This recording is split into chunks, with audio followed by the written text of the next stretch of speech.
warahmatullahi wabarakatuh. Perkenalkan, nama saya Reska Putri Ismail, SPD MPD, dosen Prodi Pendidikan Guru Sekolah Dasar, Fakultas Ilmu Pendidikan Universitas Negeri Gorontalo.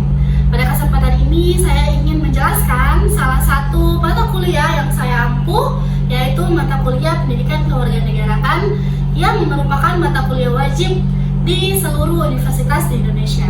Mata kuliah ini berbobot 2 SKS dan dilaksanakan pada semester ganjil, yaitu semester 1.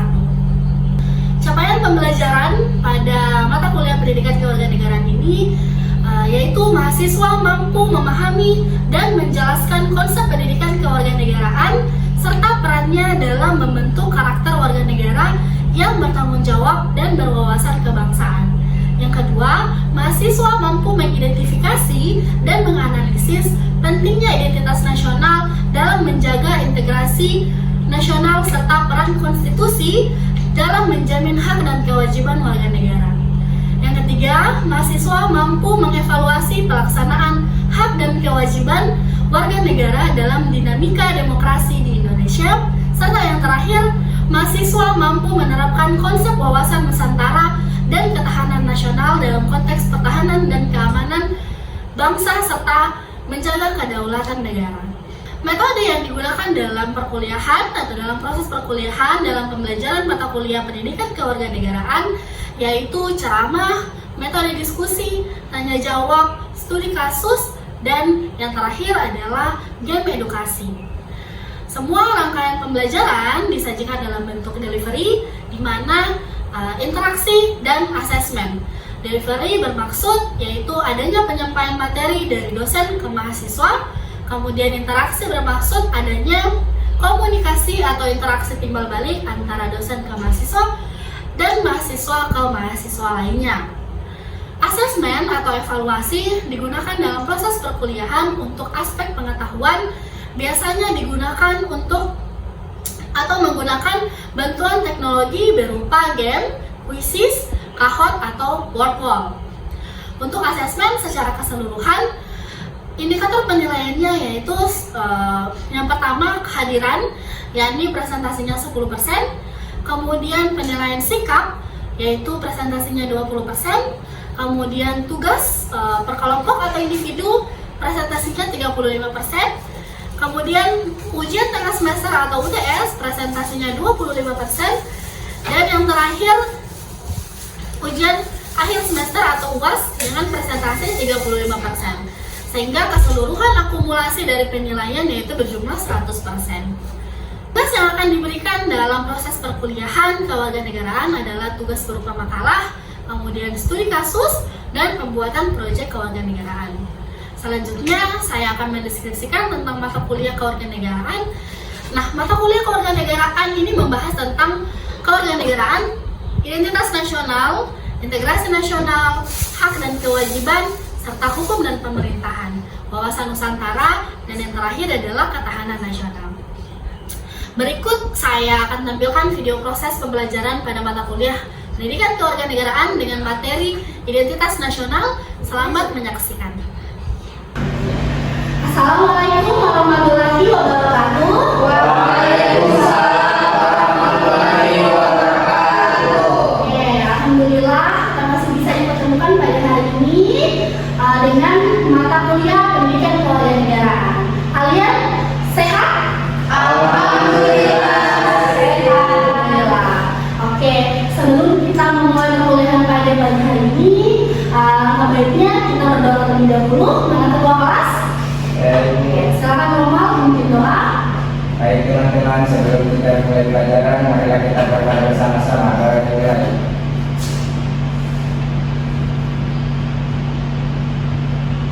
Doa selesai. Oke, alhamdulillah. Oke, sebelum kita memulai pembelajaran pada hari ini, ya, Ibu akan mengabsensi terlebih dahulu, ya. Oke. Mana ketua kelas? Oke, Romal ada yang tidak hadir? Hadir semua. Oh, hadir semua. Alhamdulillah. Kalian hebat ya, setiap kali pertemuan diupayakan untuk hadir semua. Oke.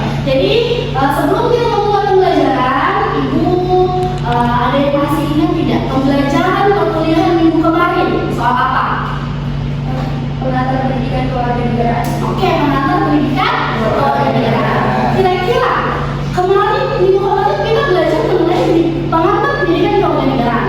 Minggu ini pada pertemuan ketiga kita belajar mengenai identitas nasional. Kira-kira kalian bisa menyambungkan tidak? Kenapa minggu lalu kita belajar mengantar pendidikan kewarganegaraan, kemudian minggu ini kita belajar mengenai identitas nasional? Ada yang bisa?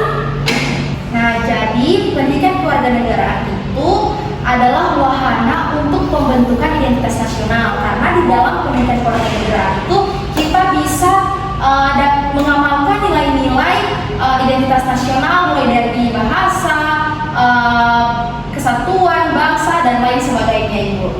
Oke, terima kasih. Yang mengatakan bahwa dengan sebelum kita belajar mengenai identitas nasional, pertama-tama kita harus mengenal dulu apa itu pendidikan kewarganegaraan. Ya. Jadi sekarang kita sudah masuk pada materi konsep dan urgensi, ya, tentang identitas nasional. Ada yang tahu apa itu urgensi?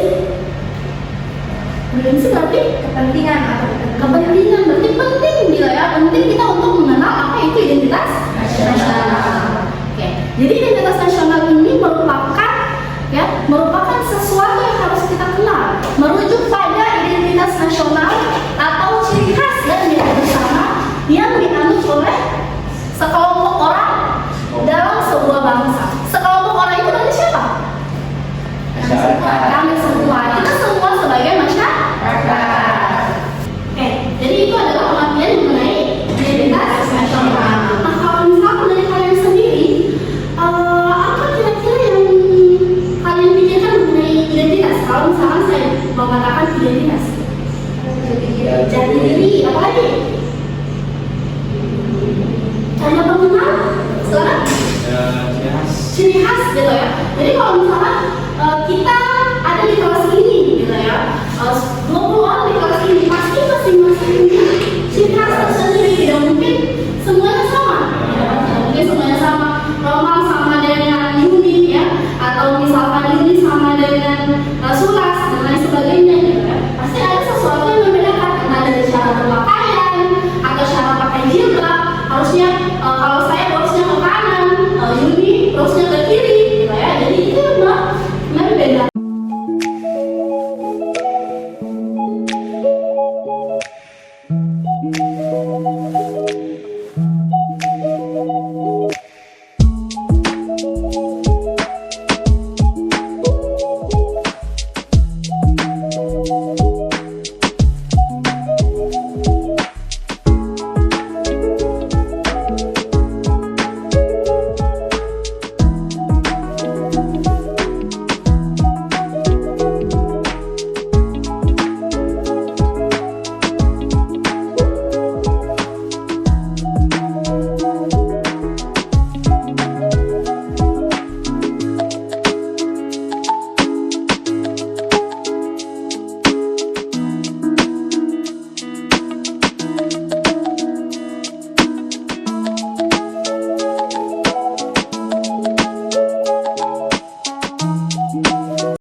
Dengan memahami dan menghargai identitas nasional, masyarakat dapat bersatu padu dalam menghadapi tantangan bersama. Jadi ketika ada isu-isu yang bisa memecah belah kita bisa bersatu dengan apa? Kita tahu bahwa oh iya, saya adalah orang Indonesia, saya lahir di sini dan akan membela bangsa Indonesia seperti itu, ya. Akulturasi budaya, di mana akulturasi budaya tidak terkendali dapat mengancam kelestarian budaya dan identitas nasional. Kalau kita lihat ada anak-anak yang sudah tidak hafal bahasa daerahnya, ya, tarian daerahnya, seperti itu. Kemudian media sosial, karena penggunaan media sosial ini yang berlebihan dapat membuat masyarakat terisolasi dari budaya dan tradisi. Kalau penggunaan media sosial, gitu ya, kita hanya tahu tren masa kini, gitu ya. Kalau misalkan kita tidak search yang misalkan bagaimana budaya di Gorontalo, bagaimana budaya di tempat kelahiran saya, gitu kan. Jadi ini akan sangat berbahaya, gitu ya. Kemudian ancaman disintegrasi, mana disintegrasi dapat terjadi jika identitas nasional melemah akibat globalisasi. Jadi kita bisa gampang dipecah belah. Ada pertanyaan? Oke, silakan. Kira-kira bagaimana peran pemuda dalam menguatkan dan menjaga identitas nasional? Sekarang pertanyaannya ya, pertanyaannya adalah bagaimana peran pemuda dalam melestarikan identitas nasional.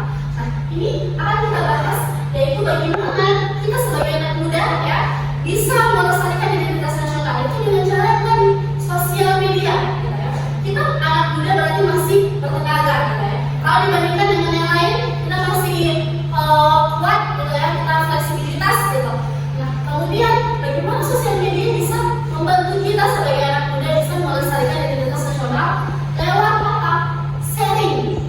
Jadi anak-anak muda bicaranya sudah bukan soal tongkrongan lagi, mau kemana, mau belanja apa, tapi dengan apa? Misalkan kita buat organisasi untuk melestarikan bahasa daerah Gorontalo bagaimana, gitu kan? Atau misalkan kita buat vlog, gitu kan? Hari pertama pelestarian bahasa daerah, gitu.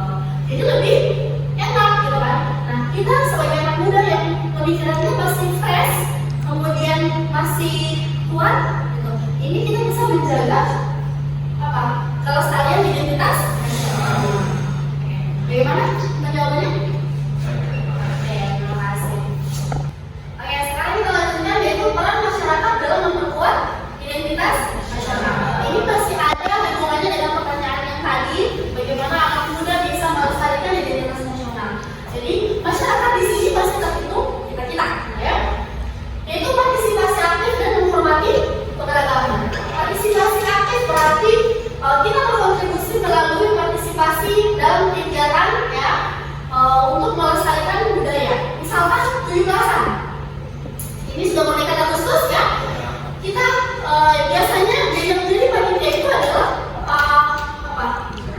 masyarakat yang sudah umurnya sudah tua, gitu kan. Coba kita berpartisipasi di dalam. Jadi games yang ada di dalam itu bukan cuma tarik tambang, manjat pinang ya, tetapi mungkin kalau kita berkontribusi di dalam bisa jadi ada lomba tarian, gitu kan, tari daerah, atau lomba berbahasa, atau cerdas cermat.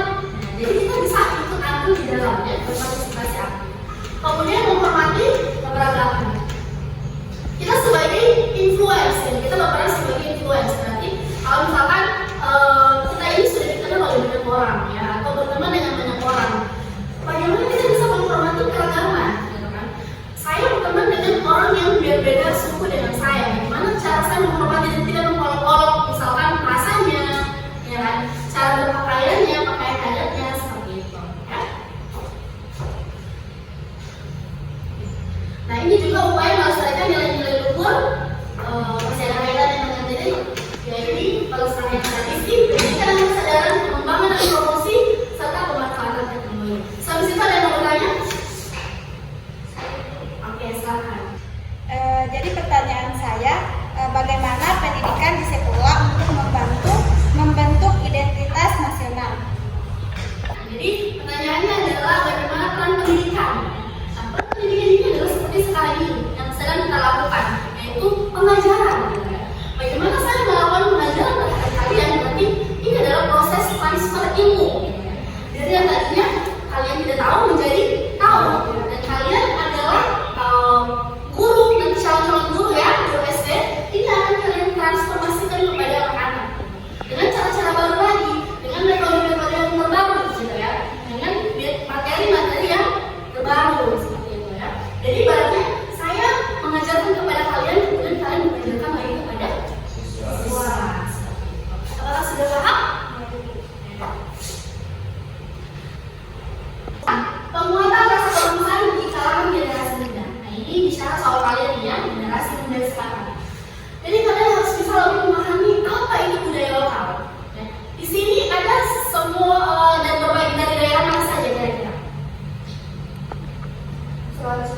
Sulawesi Tengah, Sulawesi Tenggara, Sulawesi Utara, dan Gorontalo. Jadi beragam gitu ya.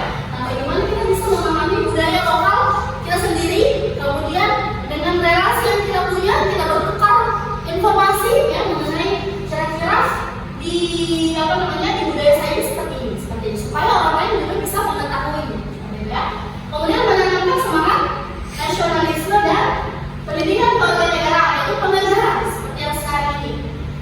Membantu generasi muda memahami hak dan kewajibannya sebagai warga negara. Ini akan kalian sampaikan nanti kepada anak-anak seperti itu ya. Oke, ini sudah akhir dari slide ini. Tetapi sebelum saya meminta kalian untuk penyembuhan, saya ingin kalian membagi kelompok. Ini tujuannya untuk lebih mendalami materi yang sudah saya berikan, ya. Sebelumnya nanti kalian bagi 2 kelompok saja, ya. Silakan untuk dibagi terlebih dahulu kelompoknya.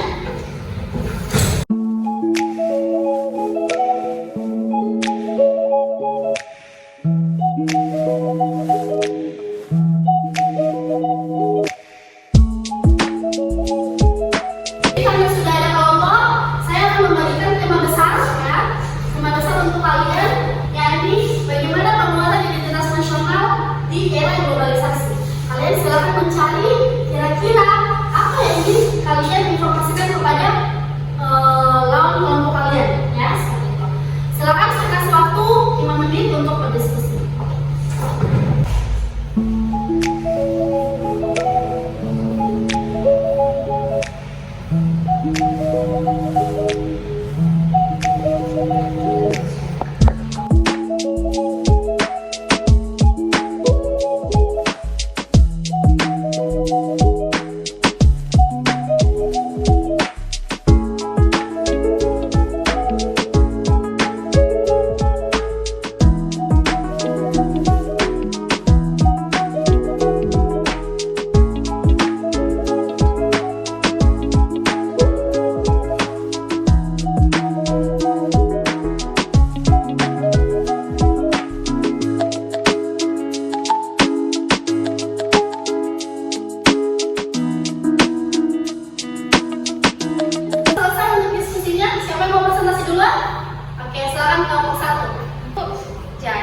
Peran generasi muda dalam menjaga nilai-nilai identitas nasional di era digital ini adalah yang pertama, itu hasil diskusi kami. Itu yang pertama, generasi muda adalah pengguna utama teknologi dan media sosial, sehingga perannya sangat penting dalam menjaga dan menyebarkan nilai-nilai identitas nasional. Kemudian yang kedua, itu generasi muda dapat menjadi agen perubahan atau agent of change dengan mempromosikan budaya-budaya lokal. Itu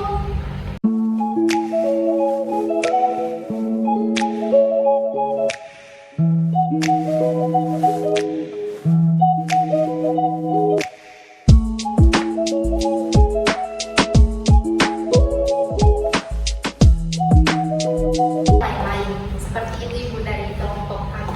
Kelompok 1 sekali tepuk tangan dulu.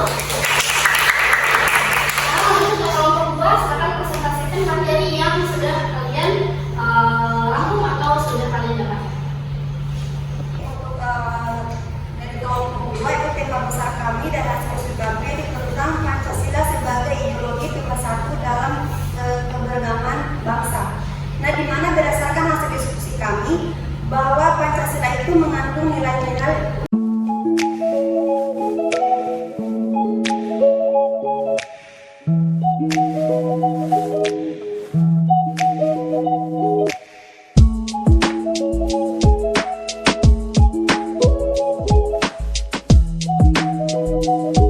terhadap Pancasila. Nah, yang terakhir yaitu bagaimana solusi yang kami rangkum, yaitu berdasarkan solusinya pendidikan Pancasila ini yang kontekstual dan aplikatif, di mana pembudayaan nilai-nilai Pancasila dalam kehidupan sosial dan pemerintah. Terima kasih. Bagus sekali ya, yang sudah kelompok 1 maupun kelompok 12 semestinya.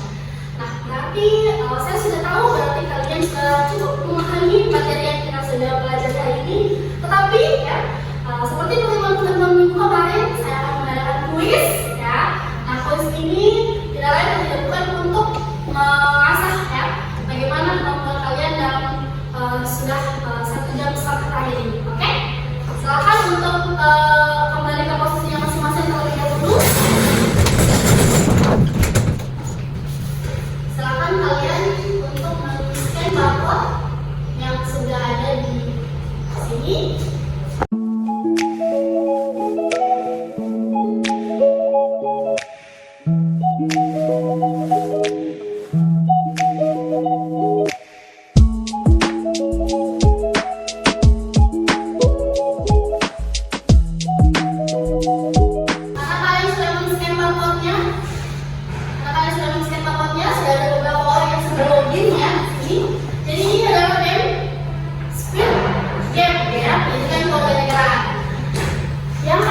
ini? Ada yang bisa menyimpulkan tadi kita belajar soal apa dari pertama sampai terakhir? Silakan. Jadi kesimpulan materi yang bisa saya ambil hari ini yaitu pentingnya identitas nasional, yaitu untuk membedakan ciri khas atau jati diri oleh bangsa tersebut dengan bangsa lain. Baik, terima kasih. Oke, kita berikan tepuk tangan. Pada pertemuan hari ini, semoga kalian bisa lebih memahami apa itu identitas nasional dan bisa dimulai pembelajarannya di rumah, baca-baca lagi